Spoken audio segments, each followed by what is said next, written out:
آن گرفتم. چه دستای ظریفی داری تو.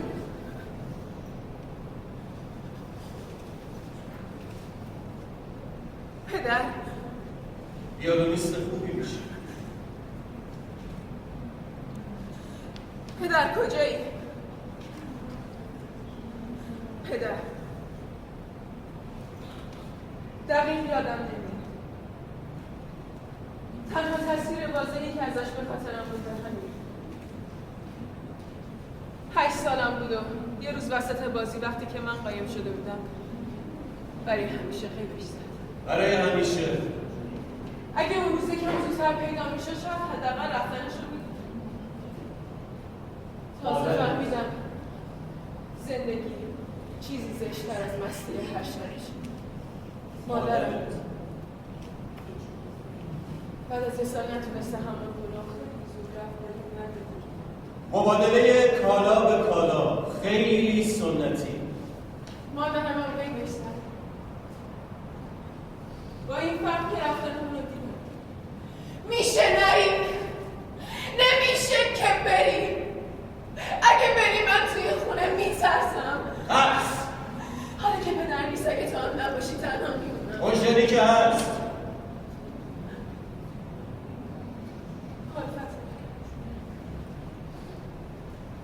این تنها حرفی بود که قبل از رفتنش می‌زد. توی زندگی من بازی قایم موشک نقشی بزرگتر از این داشت. اول قرار بود یه خواهر دوقلو داشته باشم.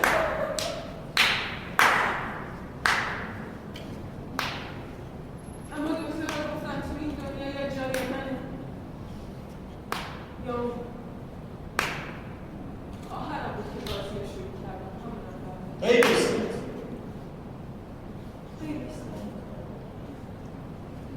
حالا دیگه هیچ کس کنارم نبود که نگران رفتنش باشم. تنها ترسم تنهایی تو اون خونه بزرگ. من نمیفهمم شما چرا اینقدر میترسید؟ خیلی زود خونه رو بابت بدهی‌های بهتر از اون میگرفت. تو موندی و اجدی. کراکوس شهر کوچیکی بود و همه خانواده ایمان میشن. مخصوصا از وقتی که پدر به خاطر کوچک‌کاری با کشیش منتج بردن زندن. این دختر همون مردی کافره چون به تابوتش خوشش شده مادر رفت یه رنگون رو اتوشی. دختر بارم من چی هم نمیشه به اینو اعتماد کنم. مگه به درش میادتون اگه اون رو بخونم نابودی باید قیم خدا رو بزنیم. قیم خدا رو بزن!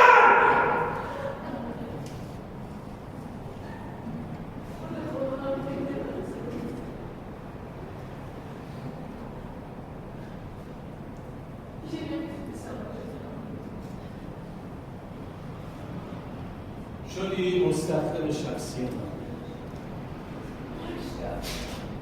تو میدونی که من بزرگ کردم خیلی دوست دارم. اما حتما این هم میدونی که اوژنی کلیتاتون نمیتونه از زندگی تنها کاری که از دستم برمیاد معرفی به این خونه با کنی.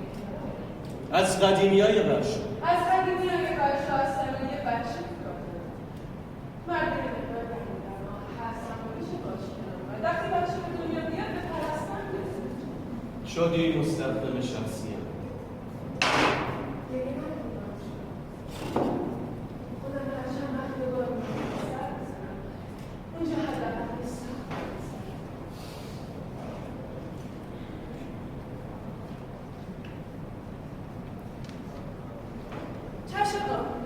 میرم.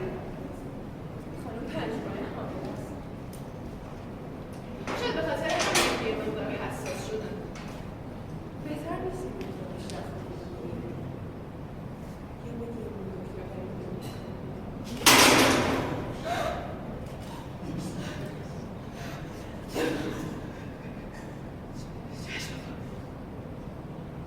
بیشتر حواسم.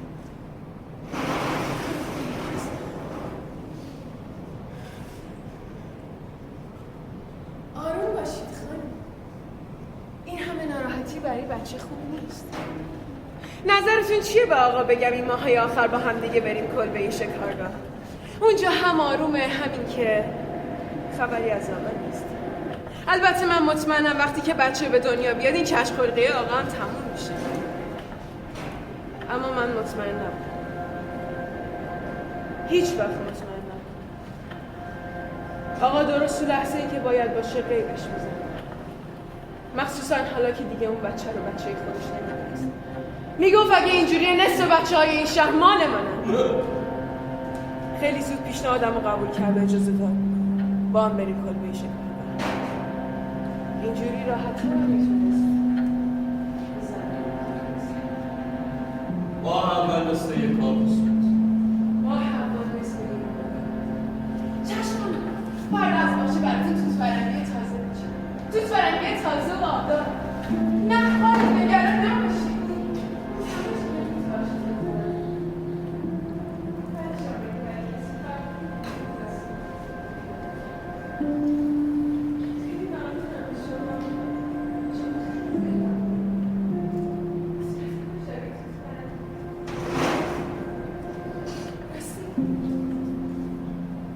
شما تا حالا تمش خوردین؟ فردا براتون تمشکم میچینم. فقط کافیه طلب اینجا.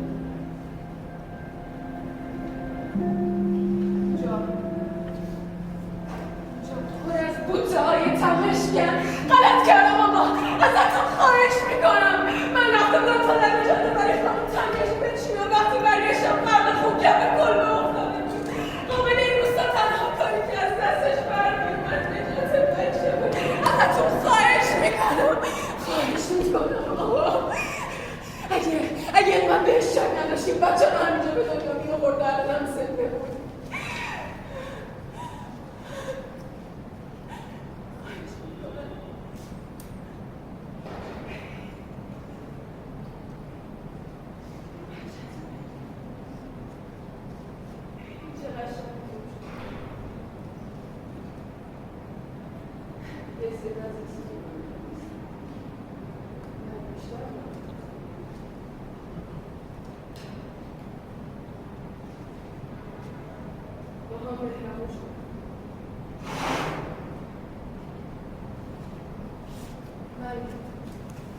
مادر پرسته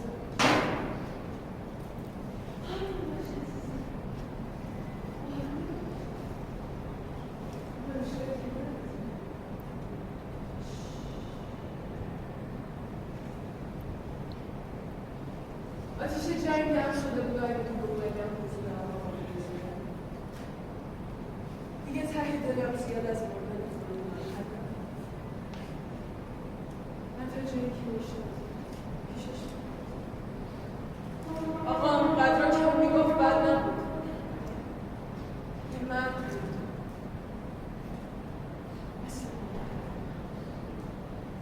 برای شما؟ آره مهمونی افسرهای آلمانی با دخترهای فرانسه. با شما بیام آره؟ نه آخه این اصلا درست نیست نمیگم با کلفتش اومده مهمونی نه. با من بیام آره؟ خب آخه اگرم بخوام بیام لباسم که ندارم بپوشم می‌ذاری آبروتون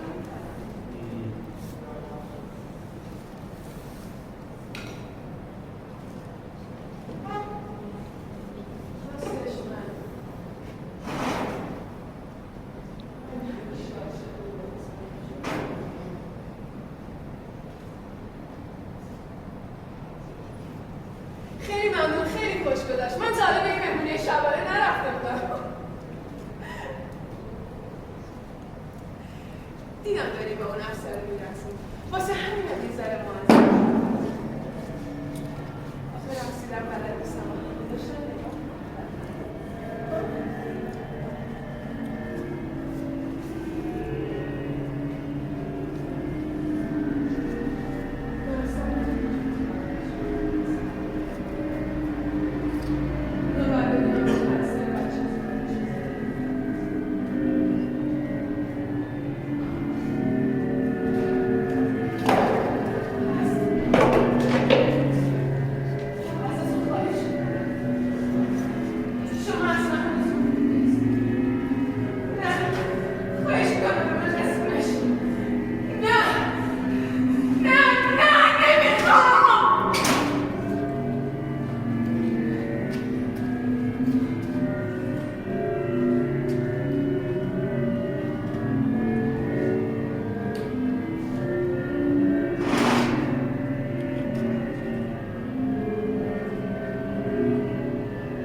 فکرشو میکردم.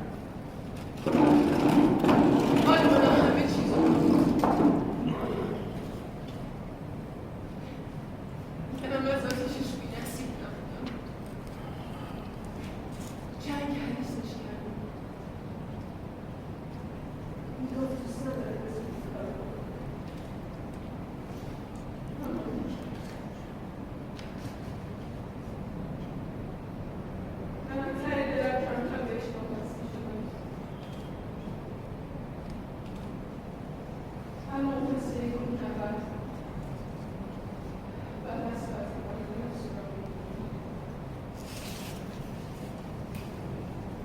تو این سال یاد گرفته بودم چطور باید مشاهده کنم. چاره‌ای جز این نداشتم.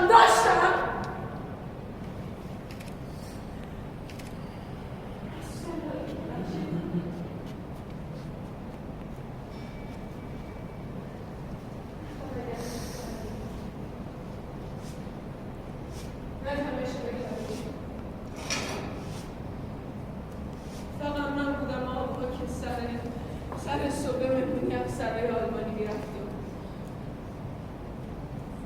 شب دسته یه زن جوانم گرفت و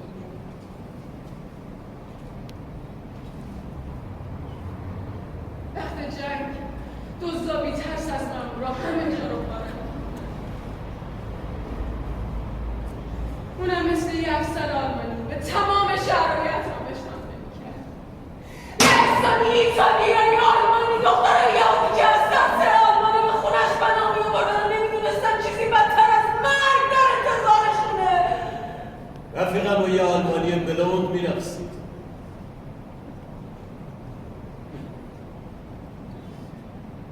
دختر خرید. لقمه بزرگ. قرار بود اگه تا آخر امشب یه دختر یهودی رو تحویل بده بلونده بشه واسه اون. یه آلمانی بلوند که حاضر بود برای دلش رو بشه. هر کاری. وقتی به خونش رسیدیم دختره از ترس توی کمد مچاله شد. ازتون خواهش میکنم نذارید منو ببرن. نه به خاطر خودم، به خاطر این بچه‌ای که تو شکممه. قسمتون میدم نگید که من اینجام. اگه لاش نمیدن کسی متوجه میشه.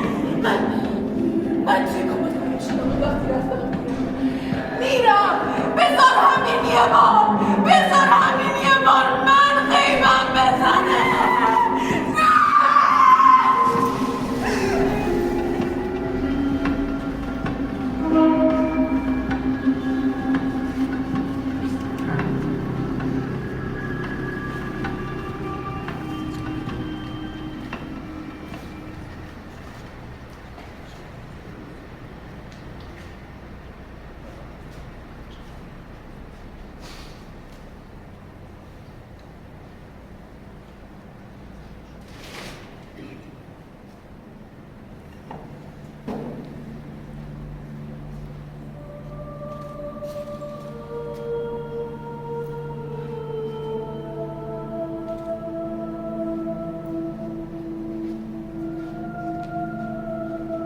وقتی خودم کوک باشم کوک کردن این ساز میشه راحت‌ترین کار ممکن.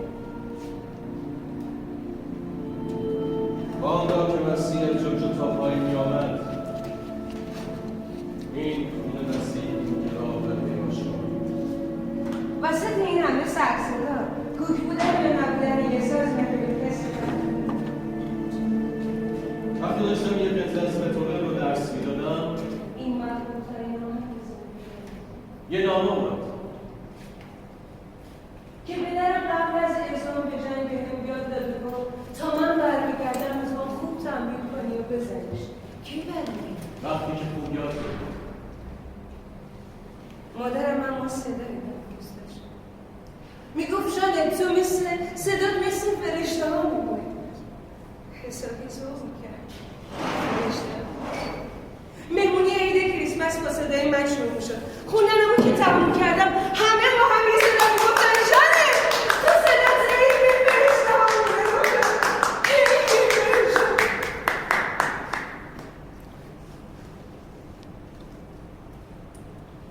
مادرم یه ارتودکس آتیشه برای اینکه ثابت کنه من یه فرشته‌ام اشتباه نکرده من از همون اول فرستاد توی مراسم‌های مذهبی بخونم.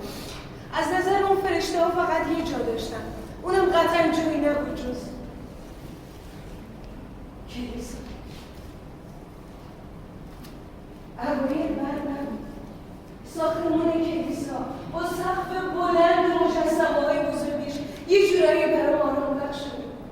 کم کم باورم شده که دیگه فرشتم.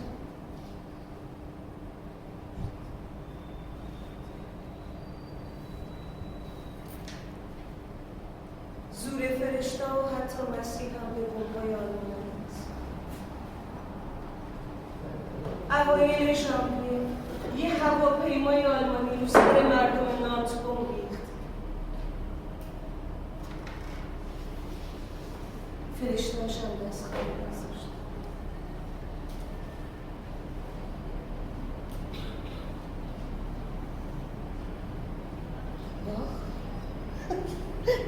بیخیال شوپن. من اینجام به شما موزارت. میدونی وقتی این آهنگ رو میزنم مخصوصا این قطر قبلا همون قطعه رو شنیده بودم. چی میچسبه؟ افسر موافقم هم شنیده بود. خب معلومه رقص. خب با وضعی که من دارم اینو میزنم باقی شد یالا شروع کنم. راست چپ راست چپ راست چپ. شنیدید کسایی که موسیقی کار میکنن گوشای موسیقی های خوبی دارن؟ سربازا فکر میکردن توی کلیسا تنهایی آلمان همه سربازا و همه همراهاشون رو به گویی می‌رسن. وقتی وارد کلیسا شدن همون آهنگی رو میزدن که پدرم بهم یاد داده بود. قبلا همون قطعه رو شنیده بودم. قول داده هر وقت یاد گرفتی؟ هر وقت یاد گرفتم. حالا حتی میتونستم اونو بخونم. یه دختر فلج که توی کلیسا داشت آواز می‌خوند. یه افسر آلمانی اسلحه‌اش رو گرفت سمت. اصلا رو گذاشتم روی شقیقش. سعی کرد با سوز بیشتری بخونه. منم که میدونستم این آخرین قطعه زندگیمه اونو بهتر از هر موقع میخونم.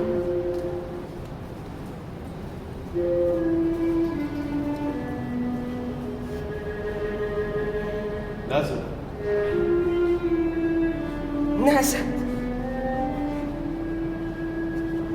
از آهنگ خوشش نمید یا دلم به حالش سود اما نزد. حرام کردن یه گلوله برای کشتن یه فیش توی اون زمان کار عاقلانه نبود. شدم یه غنیمت زنده. اون موقع دخترها پناهی ارزشمندی بودن برای سربازایی که بعد از یه روز پر از کشتار به شب پر از زنجه نیاز داشتم. اما من داستانم فرق میکرد. من که دختر نبود. توی جنگ چیزی که از همه مهمتر کاسبیه. بردنم به یه اردوگاه نزدیک مرز اتریش. براشون ویولون میزدن. اونا رو آماده فتح میکردن. حالا فتح یه شهر یا فتح یه تخت چه فرق میکرد برام. مگه من میخواستم اونجا باشم. من حتی نمیتونم درست روی یه تخت بخوام. اوایل ژانویه 1941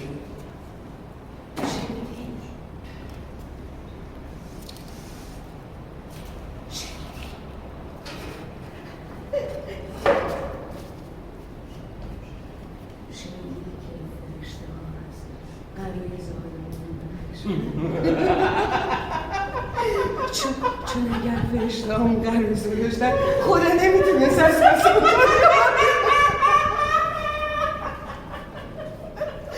اینم یه دلیل برای که ما فرشته ها از آن ها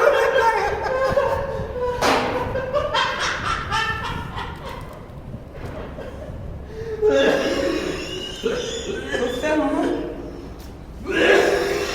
بهتره بگم شما چون من بعضم کاملا شبیه فرشته هست. جانت تو صدات عین فرشته ها میمونه دختر. حالا هم از کمر به پایین فلج شد، جسمت هم شده شبیه فرشته ها. این فرشته ها یادن از وقتی چند وقت به جونه یه جماعت بیفته در اجرام چند که تموم شد خیال کردم برم اما خب اینجوری نشد. کلی سرباز مجروح معلوم مونده بود دستشون که به روی نیاز داشته. اما همون مرض بعد از چند وقت تبدیل به عادت میشه. واسه همینم بردنم یه کمی دیگه تو برای اونو بخون. فکر کنید کلی سرباز بی دست بی بابا بی چشم پر از فرشته‌های جسمی. من میخوندم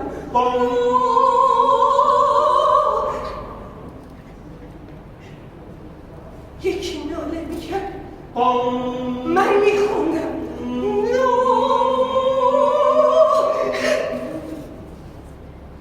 یکی گریه میکرد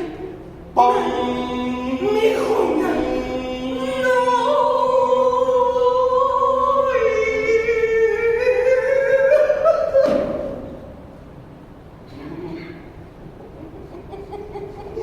یکی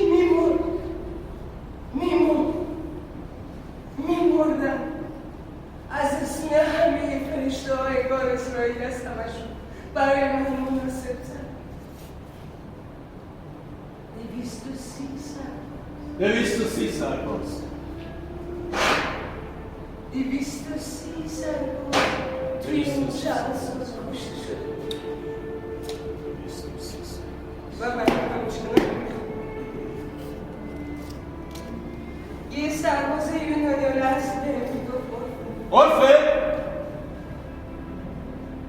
آخه وقتی میخوندم یکی از سربازا از مرگ برگشته اونم میگفت این تو بودی که باعث شدی اون از مرگ برگشته.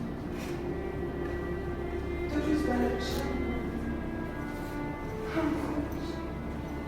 همونی که از مرگ برگشته. فکر کنید وسط یه اجرای بزرگ تک تک تماشاگر رو سالمون در کن. شما چه احساسی کنید؟ پس چه احساسی؟ میترسم به خاطر قدت اونایی که ته سالن نشستن نتونم ببینند.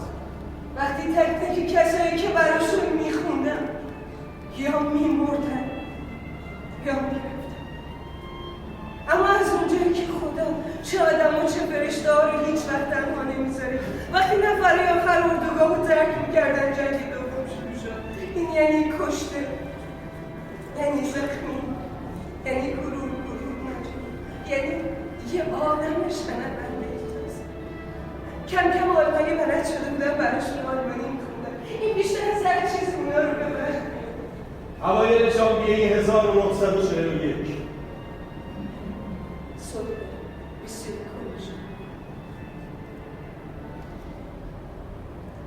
وقتی داشتم خودم برای یه اجرای دیگه آماده می‌کردم چند تا کامیون بزرگ وارد اردوگاه شد. پر از آدمای لهیده و خسته، زن‌ها و بچه‌ها با موهای تراشیده شده که به هم زنجیر شده بودن. آلمان‌ها از زجر دادنشون لذت می‌بردن. هر روز قبل از بردنشون منو مجبور می‌کردن تا براشون بخونم. میگفتن موسیقی بهشون امید میده. ولی برای کسایی که به کوره میرفتن امید ترسناک‌تر از آتش. بخون. خوندن برام سخت شده بودم یحیای تعمید دهنده. با این فرق که من برای مردن غسلشون میدادم اون برای زنده. روز آخر خط بلندی از زن و بچه ها جلو قرار دادن و گفتن بخون شالت. نگاشون به چشمشون، به ترسی که توی صورتشون فاسد شد. یه عمر پاهامو حس نمی‌کردم، اما اون روز چیز بزرگتری توی وجودم داشت. اسم چیه؟ تو رو برای چی آوردن اینجا؟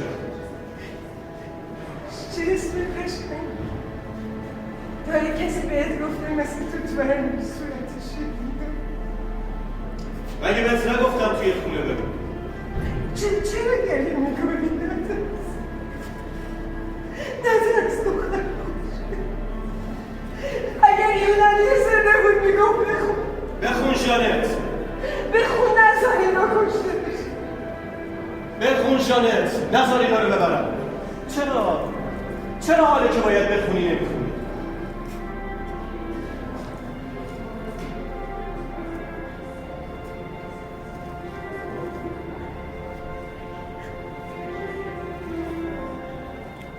دیگه نمیخونی. شما اون سربازی لنده هور آرمانی هر کاری میخوانی بکن. اما من دیگه نمیخونم. اون دختری که باش حرف زدم برید به زیمر بگید من خواهرم اون دختر یهودیم.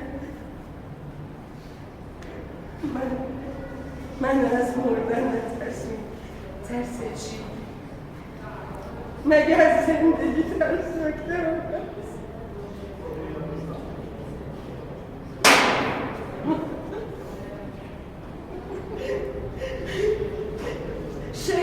شاید بوده نبوده هم برای شما فرقی نداشته باشه، برای خودم داده من خود.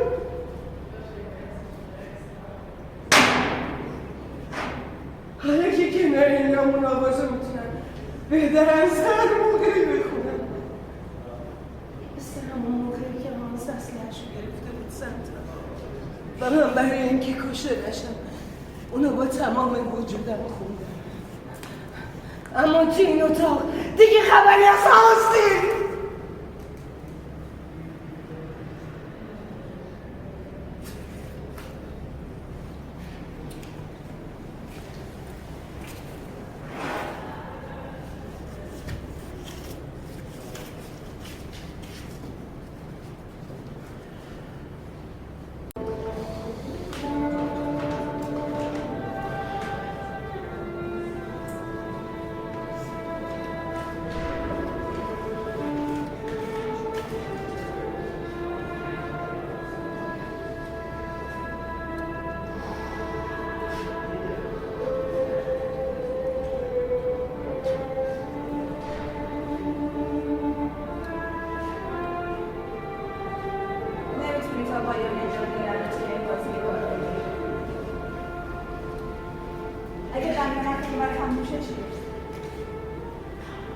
میخوای تا آخر مطمئن کنی که همسر وفادار نازی هستی. شاید تو بخوای اما من دیگه از این وضعیت خسته شدم. باید همون روز همه چیز رو تموم میکردیم نه باید زیر بارش گرفتیم. اون هر وقت که بخواد ما رو به کوپه میرازه ما براش فقط به تو یهودی هستیم و بیشتر. چون من ازشم خسته شدم. میدونی بابت زنده موندن ما چند نفر بیپوله شدن؟ فرض بر اینکه جنگ به نفع آلمان‌ها تموم شد ما هر وقت رو بریم اعداممون میکنن انقدر ترسو نباش.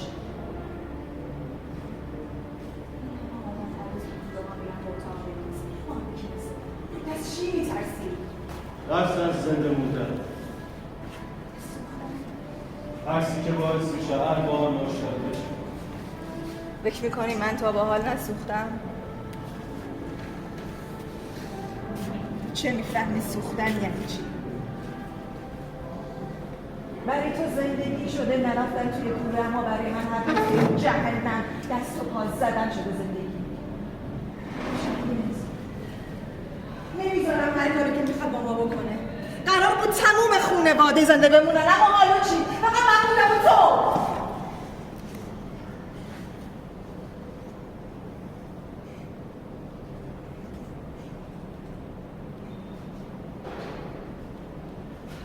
موندن جمع که واسه راز نگه داشتن من چطور میتونه بس بشه؟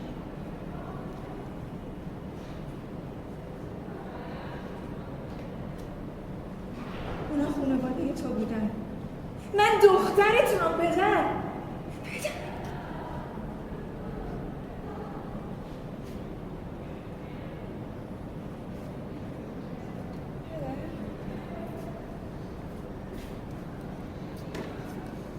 ما از خانواده خانواده یهودی اصیل آلمانی.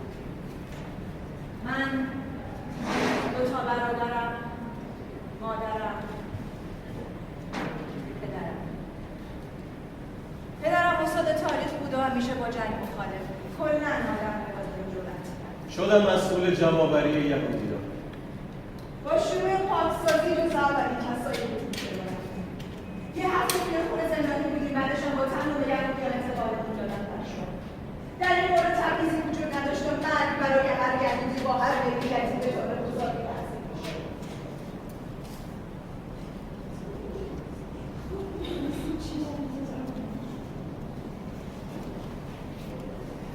مادرم از صبح تا شب تو هم می‌خونده و حداقل بچه‌ها سفره بمونن. حداقل این شهر نه. خیلی از کسایی که باید تحویل بدم از دوستای صمیمی خود من هستن. مأمور انتقال ما زیمر بود، دوست صمیمی پدر ازش خواست تا یه جوری ما رو نجات بده. اونم گفت دستور پیشواست و نمیشه ازش تقلد کرد. با این همه برای نجاتمون ادامه می‌دست. باهاش حرف زد و شرطی گذاشت و زندگی.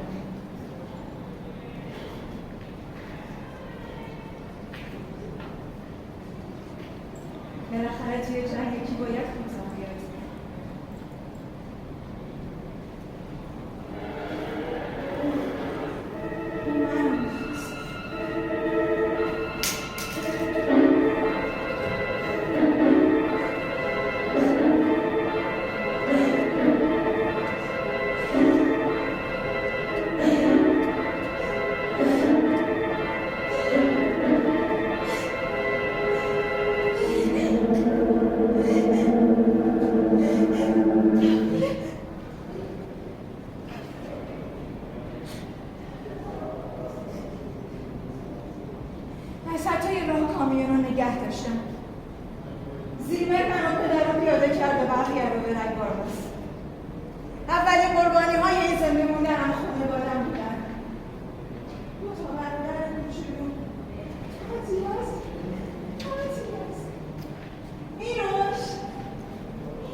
شاید ژن‌های اون آدم با شما دشمن باشه. لذتی که من از این کار میبرم با لذت زیمه قابل مقایسه نیست. وقتی دارن گروه آدم رو توی کوره میسوزونن، این منم که بزرگترین دشمن رو توی بدنم بزرگ میکنم. این داستان موسی. تاریخ بهتر از این تکرار نمیشه. وقتی این بچه به دنیا بیاد قیافه زیمر دیدن داره، اون وقت میفهمه دشمن فقط اسلحه دست نمیگیره. شاید ژن‌های اون آدم با شما دشمن باشه. شما به کاری که من میکنم چی میگید؟ فرار؟ خودفروشی نژادی؟ یا لذت نمودن؟ خودفروشی با هدف مزاحمی؟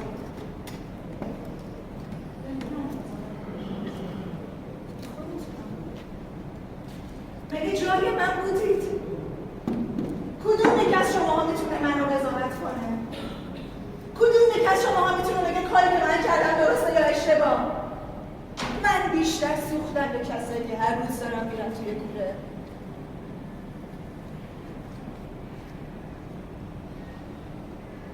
میتونید حس کنید چطور میشه از چند مایلی آتیش دیگر کاری که زیمر با من کرد کمی از آشپزتر.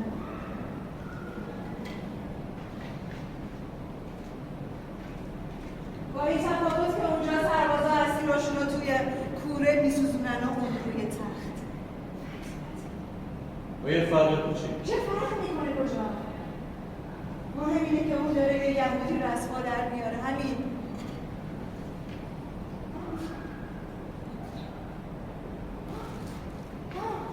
آره، یه فرق کوچیک هست. اونم اینه که هیچ کدوم از اونا برای مردن آرایش نمی‌کنن و هیچ کدوم از اونا برای از مردن از خواب بیدار نمیشن. من هر شب توی کوره میخوابم و صبح همونجا از خواب بیدار میشم. شما بگید کدوم نوع درد بیشتری داره؟ اون شب با فریاد زیمر از خواب بیدار شدم. سوختگی من از نظر شما درجه چنده؟ موهای لیلا رو گرفته بود و میکشون کف اردوگاه. یالا جواب بدید. شما از چی میترسید؟ این باید صف اول بیسته. این بچه همون موساسیه. میخوام بدونی که این بچه یعنی پایان جنگ. وقتی تمام دشمن تمام سربازاشو ببرین نابودی نابجا ببینه خیزمستانی من بودم که نقطه دشمن میخوایش رو میبستم. هرچی کنه فریاد بزن زیره. تو باختی. این باید صف اول بیسته. این بچه همون موساست. بهش سلام کن. بهش تحصیل کن.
من نمیفهمم شما از چی میترسید.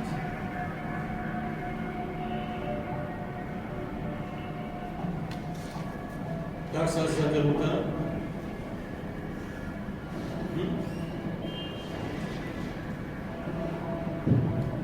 این داستانیه که زندان درست کرد. اوایل ژانویه 1941 یه گروه از یهودی‌ها رو به اردوگاه برد. جانت میشه بخونی؟ بخون. بخون.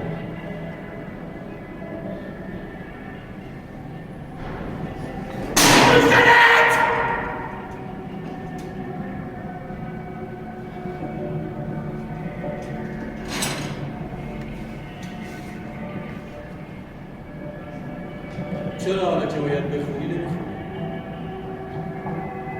ها؟ بخون جانت. بخون. بخون.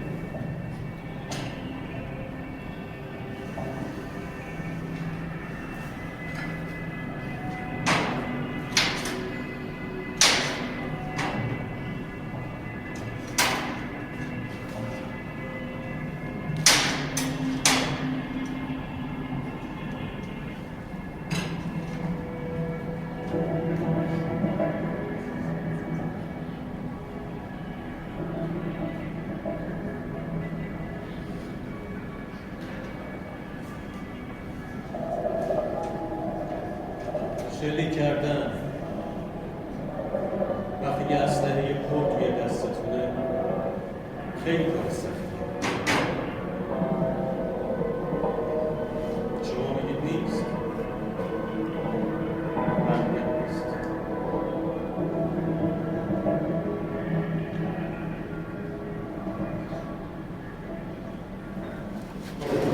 اوایل ژانویه 1941 یه گروه از یهودی‌ها رو به اردوگاه آوردن. اون روز زیمر، افسر ارشد آشویتز، برای یه مراسمی اومده بود به اردوگاه. موهای هیلدر رو گرفته بود و کف اردوگاه میکشید. این باید صفا بیسته!